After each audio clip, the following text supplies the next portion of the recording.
હરિયાણામાં વિધાનસભા ચૂંટણી માટે ભાજપની યાદી જાહેર થતાની સાથે જ પાર્ટીમાં હોબાળો મચી ગયો. હરિયાણામાં વિધાનસભા ચૂંટણી માટે બીજેપીની પ્રથમ યાદી જાહેર થતાની સાથે જ પાર્ટીમાં હોબાળો મચી ગયો છે.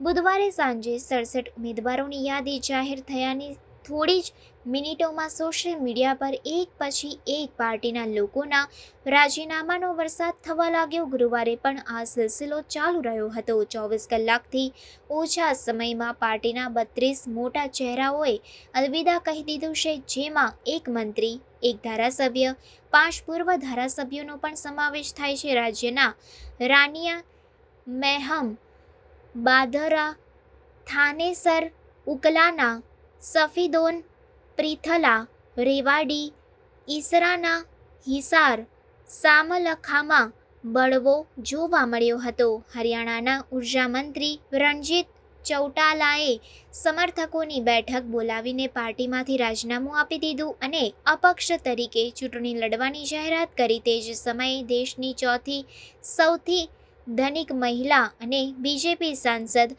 નવીન જિંદાલની માતા સાવિત્રી જિંદાલે પણ સ્વતંત્ર ઉમેદવાર તરીકે ચૂંટણી લડવાનો નિર્ણય કર્યો છે.